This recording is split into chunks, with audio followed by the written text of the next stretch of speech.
మిత్రులకు అందరికీ నమస్కారం. ఫ్రెండ్స్, ఆంధ్రప్రదేశ్ రాష్ట్ర ప్రభుత్వము కాంట్రాక్ట్ ఉద్యోగులకు ఎంటీఎస్ ఇవ్వాలి అన్నటువంటి ఉద్దేశంతో జీఓఎంఎస్ నంబర్ 2 6వ తారీఖున జనవరి 6వ తారీఖున మొన్ననే తీసుకొని రావడం జరిగింది. అయితే ఈ జీవో ఎవరెవరికి వర్తిస్తుంది, ఎవరెవరికి వర్తించదు అన్నటువంటి అంశం మీద ఒక క్లారిటీ ఇచ్చేదానికోసం నేను ఇప్పుడు ఒక వీడియోను చేస్తూ ఉన్నాను. చాలామంది అడుగుతూ ఉన్నారు, ఈ జీవో మాకు వర్తిస్తుందా లేదా, మాకు ఎంటీఎస్ వస్తుందా లేదా అన్నటువంటి అంశాన్ని చాలా ఎక్కువ మంది అడుగుతున్నారు. కాబట్టి ఎవరికి వర్తిస్తుంది అన్నటువంటిది మనం ముందుగా తెలుసుకుంటే ఎవరికి వర్తించదు అన్నటువంటిది మీరే తెలుసుకోవచ్చు. ఇక్కడ చూడండి, ఎవరెవరికి వర్తిస్తుంది అంటే ఆల్ గవర్నమెంట్ డిపార్ట్మెంట్స్, ఏవైతే గవర్నమెంట్ డిపార్ట్మెంట్స్ ఉన్నాయో వాటికి అన్నిటికీ వర్తిస్తుంది. అంటే ఇప్పుడు కాంట్రాక్ట్ జేఎల్స్ ఉన్నారు, డిగ్రీ కాలేజ్ లెక్చరర్స్ ఉన్నారు, డిఎస్సి 98 వాళ్ళు ఉన్నారు, డిఎస్సి 2008 వాళ్ళు ఉన్నారు, అదేవిధంగా డిఎంహెచ్ఓ మెడికల్ స్టాఫ్ ఉన్నారు. డిఎంహెచ్ఓ కానీ ఏ గవర్నమెంట్ డిపార్ట్మెంట్ అయినా అన్ని గవర్నమెంట్ డిపార్ట్మెంట్స్కు వర్తిస్తుంది. అదేవిధంగా యూనివర్సిటీస్ ఉన్నాయి, యూనివర్సిటీస్లో పనిచేసేటువంటి కాంట్రాక్ట్ ఎంప్లాయీస్ ఉన్నారు. Shri Krishnadevaraya university, Venkateswara university, Acharya Nagarjuna university, Andhra university, కొత్తగా ఏర్పడినటువంటి రాయలసీమ యూనివర్సిటీ, విక్రమ్ సింహపురి యూనివర్సిటీ, ఈ విధంగా యూనివర్సిటీస్లో పనిచేస్తున్నటువంటి కొంతమంది కాంట్రాక్ట్ ఎంప్లాయీస్ ఉన్నారు. ఈ కాంట్రాక్ట్ ఎంప్లాయీస్ అందరికీ వర్తింపజేసేటువంటి విధంగా ఈ జీవో నంబర్ 2ను ఇవ్వడం జరిగింది. అదేవిధంగా సొసైటీస్, అంటే గవర్నమెంట్ ఆధ్వర్యంలో నడుస్తున్నటువంటి కొన్ని సొసైటీస్ ఉన్నాయి. ఉదాహరణకు ఏపీఎస్డబ్ల్యూఆర్ఈఐఎస్ ఉంది, Andhra Pradesh social welfare residential institutions society, అదేవిధంగా tribal welfare educational institutions society, అదేవిధంగా AP residential institutions society, AP state development planning society, ఈ విధంగా రకరకాలైనటువంటి సొసైటీస్. అంటే వీటిలో బీజీ ఉంటుంది, బోర్డ్ ఆఫ్ గవర్నర్స్ ఉంటారు. ఈ బోర్డ్ ఆఫ్ గవర్నర్స్ తీసుకున్నటువంటి నిర్ణయాలు ప్రభుత్వానికి అనుగుణంగా వీళ్ళు నిర్ణయాలు తీసుకుంటూ ఉంటారు. ఈ విధంగా ప్రభుత్వం ఆధ్వర్యంలో నడుస్తున్నటువంటి సొసైటీలకు కూడా ఎవరెవరికి వర్తిస్తుంది అంటే ఆల్ గవర్నమెంట్ డిపార్ట్మెంట్స్, యూనివర్సిటీసు, సొసైటీస్లో పనిచేసేటువంటి ఎంప్లాయీస్, ఎవరైతే కాంట్రాక్ట్ ఎంప్లాయీస్ క్లియర్ వేకెంట్ పోస్ట్లో పనిచేస్తూ ఫైనాన్స్ అప్రూవల్ ఉన్నటువంటి వాళ్లకు ఖచ్చితంగా ఎంటీఎస్ వర్తిస్తుంది అన్నటువంటిది స్పష్టంగా ఇవ్వడం జరిగింది. అయితే కొన్ని డిపార్ట్మెంట్స్లో కాంట్రవర్సీ అన్నటువంటిది ఉంది. ఉదాహరణకు ఎండోమెంట్ డిపార్ట్మెంట్ ఉందండి. ఈ ఎండోమెంట్ డిపార్ట్మెంట్లో ఏమవుతుంది, అక్కడ మఠాలు ఉన్నాయి, మఠాధిపతులు ఉన్నారు, మఠాధిపతులు ఉన్నారు, పీఠాధిపతులు ఉన్నారు, పెద్దలు ఉన్నారు. అదేవిధంగా ఈ పాలక మండలి ఉంది, టీటీడీ ఉంది, తిరుమల తిరుపతి దేవస్థానం. ఈ తిరుమల తిరుపతి దేవస్థానానికి సంబంధించి ఒక పాలక మండలి ఉంటుంది. ఈ పాలక మండలి తీసుకునేటువంటి నిర్ణయాలను బట్టి అక్కడ ఎంటీఎస్ వస్తుందా రాదా అన్నటువంటిది ఉంటుంది. అక్కడ ఆదాయాన్ని బట్టి దేవాలయానికి ఎంత ఆదాయం వస్తుంది, 10 లక్షల ఆదాయం వస్తుందా, 20 లక్షల ఆదాయం వస్తుందా, ఆ ఆదాయాన్ని బట్టి పాలక మండలి ఏం చేస్తుంది, వీళ్ళకి ఎంటీఎస్ ఇవ్వాలా లేదా అన్నటువంటి దాన్ని నిర్ణయిస్తారు పాలక మండలి ద్వారా. అదేవిధంగా కొన్ని మఠాలు ఉన్నాయి, ఈ మఠాలు మఠాధిపతుల ఆధ్వర్యంలో ఉన్నాయి. కొన్ని పీఠాలు ఉన్నాయి, ఇవి పీఠాధిపతుల ఆధ్వర్యంలో ఉన్నాయి. దేవాలయాలు ఉన్నాయి, దేవాలయాలకు సంబంధించి ఒక ఆలయ కమిటీ ఉంటుంది. ఇవన్నీ పక్కన పెట్టేస్తే కొంతమంది అర్చకులు ఉన్నారు. ఈ అర్చకులకు గవర్నమెంట్ శాలరీస్ వస్తున్నాయి. ఈ అర్చకులకు వచ్చేటువంటి గవర్నమెంట్ శాలరీస్ వచ్చేటువంటి ఈ వేకెంట్ పోస్టులో ఎవరైనా కాంట్రాక్ట్ ఎంప్లాయీస్ ఉంటే కనుక వాళ్ళకి ఖచ్చితంగా ఎంటీఎస్ అన్నటువంటిది వర్తిస్తుంది. ఇక్కడ రకరకాలైనటువంటి సిబ్బంది ఉన్నారండి. అర్చకులు ఉన్నారు, ప్రసాద కౌంటర్లలో పనిచేసేటువంటి వాళ్ళు ఉన్నారు, క్యూ లైన్ సిబ్బంది ఉన్నారు, పరకామణి సిబ్బంది ఉన్నారు, రకరకాలైనటువంటి సిబ్బంది దేవాలయాల్లో పనిచేస్తూ ఉన్నారు. వీళ్ళలో కొంతమంది అవుట్సోర్సింగ్ ఉన్నారు, కొంతమంది కాంట్రాక్ట్ ఉన్నారు. కాంట్రాక్ట్ ఎంప్లాయీస్ ఎవరైతే ఉన్నారో వాళ్ళకి ఎంటీఎస్ వర్తింప చేయాలి అంటే పాలక మండలి నిర్ణయం తీసుకోవాలి. దేవాలయానికి సంబంధించినటువంటి కమిటీ ఉంటుంది, పీఠాధిపతులు ఉంటారు, మఠాధిపతులు ఉంటారు. వాళ్ళ యొక్క నిర్ణయాన్ని బట్టి, అంటే దేవాలయానికి వచ్చేటువంటి ఆదాయాన్ని బట్టి మఠాధిపతులు కానీ పీఠాధిపతులు కానీ పాలక మండలి కానీ నిర్ణయం తీసుకొని, అంటే వీళ్ళకి ఎంటీఎస్ ఇవ్వాలి అని ప్రపోజల్ గవర్నమెంట్కు పంపిస్తే కనుక గవర్నమెంట్ ఇవ్వండి అని గ్రీన్ సిగ్నల్ ఇచ్చిందంటే వాళ్ళకి ఖచ్చితంగా ఎంటీఎస్ అన్నటువంటిది వర్తిస్తుంది. ఇక్కడ కొన్ని సెల్ఫ్ ఫైనాన్స్డ్ డిపార్ట్మెంట్స్ ఉన్నాయి. ఈ సెల్ఫ్ ఫైనాన్స్డ్ డిపార్ట్మెంట్స్ ఏవి, Panchayati Raj department, municipal corporation, urban development corporation, ఈ విధంగా ఉన్నాయి. ఈ కార్పొరేషన్లో, మున్సిపాలిటీల్లో, పంచాయతీల్లో ఏం జరుగుతుంది, సెల్ఫ్ ఫైనాన్స్డ్ అంటున్నాం. సెల్ఫ్ ఫైనాన్స్డ్ అంటే ఏంటి, అక్కడ వచ్చేటువంటి డబ్బులను వాళ్ళు శాలరీస్గా తీసుకుంటూ ఉన్నారు.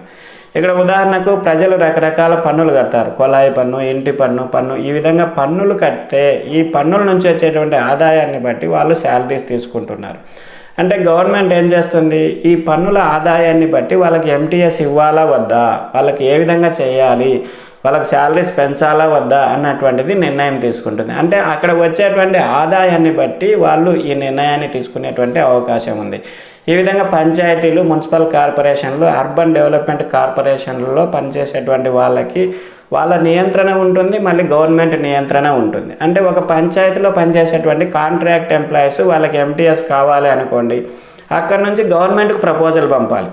గవర్నమెంట్ అన్నీ వెరిఫై చేస్తుంది, వీళ్ళకి వచ్చేటువంటి ఆదాయం ఎంత, పన్నులు ఎంత, ఇవన్నీ వెరిఫై చేసిన తర్వాత వాళ్ళకి ఇవ్వండి అని గ్రీన్ సిగ్నల్ ఇచ్చిందనుకో, వాళ్ళకి ఖచ్చితంగా ఎంటీఎస్ అనేది వర్తిస్తుంది. ఇక్కడ కొన్ని లిమిటెడ్ కంపెనీస్ ఉన్నాయి, AP Transco, AP Genco, AP transmission corporation limited అనేటువంటిది, అదేవిధంగా AP power generation corporation limited. ఇవి limited companies under company act ప్రకారం 1956లో ఇవి ఏర్పడడం జరిగింది. లిమిటెడ్ కంపెనీస్ ఇవి కూడా స్వచ్ఛందంగా పనిచేస్తాయి. అంటే వాళ్ళకి పిఆర్స్ అనేది వేరుగా ఉంటుంది, ఎంటీఎస్ కూడా వేరుగా ఉంటుంది, వాళ్ళ యొక్క ఒప్పంద కార్మికులు వేరుగా ఉంటారు, రకరకాల కార్మికులు ఉంటారు. అయితే ఇక్కడ పనిచేసేటువంటి సిబ్బందికి ఎంటీఎస్ వర్తిస్తుందా లేదా అంటే ఏపీ ట్రాన్స్కోకు సంబంధించి, ఏపీ జెన్కోకు సంబంధించి ఇక్కడ కంపెనీ కాబట్టి దానికి మేనేజింగ్ డైరెక్టర్ ఉంటారు. మేనేజింగ్ డైరెక్టర్ తీసుకునేటువంటి నిర్ణయాన్ని బట్టి వాళ్ళకి ఎంటీఎస్ అనేటువంటిది వర్తిస్తుంది. ఇక్కడ కొంతమంది గౌరవ వేతనం, హానరోరియం తీసుకుంటూ పనిచేస్తూ ఉన్నారు. ఉదాహరణకు విలేజ్లో విఆర్ఏలు ఉన్నారు, అంగన్వాడీ టీచర్స్ ఉన్నారు, వర్కర్స్ ఉన్నారు, ఆశా వర్కర్స్ ఉన్నారు. వీళ్ళని ప్రజల సౌకర్యార్థము కొన్ని పోస్టులను వాళ్ళు క్రియేట్ చేశారు.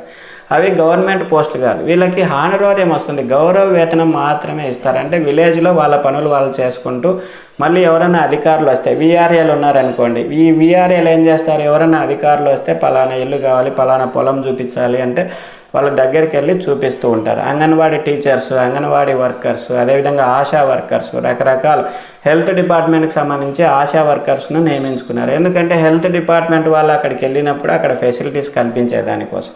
ఇక్కడ ఈ పోస్టులకు సంబంధించి ప్రమోషన్ రావచ్చు. ఇది గవర్నమెంట్ పోస్ట్ కాదు, ఓన్లీ క్రియేటెడ్ పోస్ట్. ప్రజల సౌకర్యార్థము కొంత హానరోరియం ఇచ్చి, ఇంతకుముందు వాలంటీర్లు ఉన్నారు, ఈ వాలంటీర్ల మాదిరిగానే వీళ్ళు కూడా పనిచేస్తున్నారు. అయితే ఇక్కడ వీళ్ళకి ప్రమోషన్ ఛానల్ ఉంది, విఆర్ఏ ఉంది. ఈ విఆర్ఏ అన్నటువంటిది వీళ్ళలో క్వాలిఫికేషన్ ఉన్నట్టయితే విఆర్ఓలుగా ప్రమోషన్ ఇస్తున్నారు. అదేవిధంగా అంగన్వాడీ టీచర్స్ ఉన్నారు, అంగన్వాడీ టీచర్స్ను చైల్డ్ డెవలప్మెంట్కి సంబంధించి ప్రమోషన్లు వచ్చేటువంటి అవకాశం ఉంది. ఈ విధంగా హానరోరియం బేస్ మీద పనిచేస్తున్నటువంటి వాళ్ళకి గవర్నమెంట్ దయాదాక్షిణ్యాల మీద, అంటే గవర్నమెంట్ ఏం చేస్తుంది, ఇప్పుడు శాలరీ పెరిగింది పిఆర్సీలో 2015లో కొంత శాలరీ ఉంది, 2022లో శాలరీ పెరిగింది కదా, పెరిగినటువంటి శాలరీకి అనుగుణంగా వీళ్ళకు కూడా కొంత పెంచాలి అన్నటువంటి ఉద్దేశంతో గవర్నమెంట్ దయాదాక్షిణ్యాల మీద ఆధారపడి వీళ్ళ యొక్క ఎంటీఎస్, వీళ్ళ యొక్క శాలరీస్ పెరుగుతూ ఉంటాయి. అంతేగాని వీళ్ళకి ఎంటీఎస్ అన్నటువంటిది వర్తించదు. ఇక్కడ కొంతమంది contract employees annual work plan బడ్జెట్కు సంబంధించి స్కీమ్స్, ప్రాజెక్ట్స్లో వర్క్ చేస్తున్నారు. ఉదాహరణకు ఎస్ఎస్ఏ ఉంది, ఎన్హెచ్ఎం ఉంది. ఈ ఎన్హెచ్ఎంలో ఎన్యుహెచ్ఎం, ఎన్ఆర్హెచ్ఎం అని 2 విభాగాలు ఉన్నాయి. ఈ విధంగా ఉన్నప్పుడు సెంట్రల్ గవర్నమెంట్, స్టేట్ గవర్నమెంట్ ఏం చేస్తున్నాయి, సెంట్రల్ గవర్నమెంట్ 60%, స్టేట్ గవర్నమెంట్ 40%, ఆ విధంగా షేర్ చేసుకొని యాన్యువల్ వర్క్ ప్లాన్ బడ్జెట్ను రిలీజ్ చేస్తాయి. యాన్యువల్ వర్క్ ప్లాన్ బడ్జెట్ అంటే ఏంటి, సంవత్సరానికి సంబంధించి ఒకేసారి బడ్జెట్ను రిలీజ్ చేస్తాయి. దీనికి అనుగుణంగా స్టేట్ గవర్నమెంట్ కూడా కొంత బడ్జెట్ను రిలీజ్ చేస్తుంది. ఈ విధంగా స్కీమ్స్, ప్రాజెక్ట్స్ ఏవైతే యాన్యువల్ వర్క్ ప్లాన్ బడ్జెట్కు సంబంధించినటువంటి స్కీమ్స్, ప్రాజెక్ట్స్లో పనిచేస్తున్నటువంటి కాంట్రాక్ట్ ఎంప్లాయీస్కు ఇది వర్తించదు అన్నారు. ఎస్ఎస్ఏ అన్నటువంటిది సర్వశిక్ష అభియాన్ 2002లో ప్రారంభించడం జరిగింది. స్టేట్ గవర్నమెంట్, సెంట్రల్ గవర్నమెంట్ ఈ 2 ఫండ్స్ను రిలీజ్ చేస్తాయి.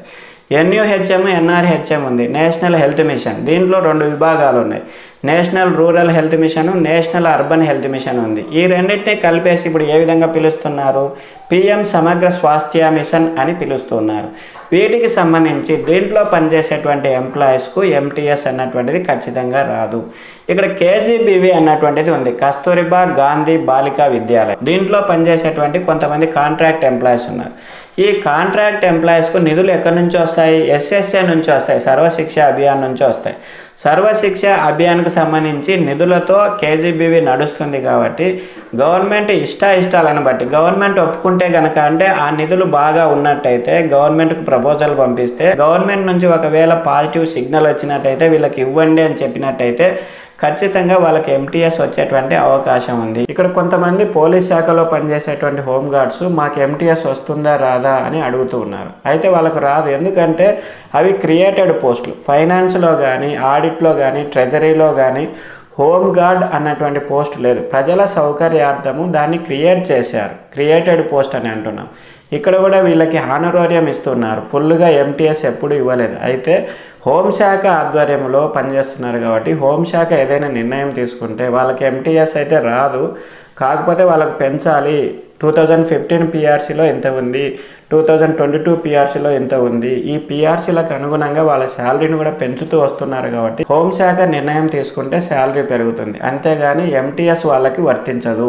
ఈ విధంగా రకరకాల డిపార్ట్మెంట్స్ ఉన్నాయి. వీటిలో పనిచేసేటువంటి కాంట్రాక్ట్ ఎంప్లాయీస్కి ఎంటీఎస్ వస్తుందా రాదా అన్నటువంటిది మనం చాలా స్పష్టంగా చర్చించడం జరిగింది.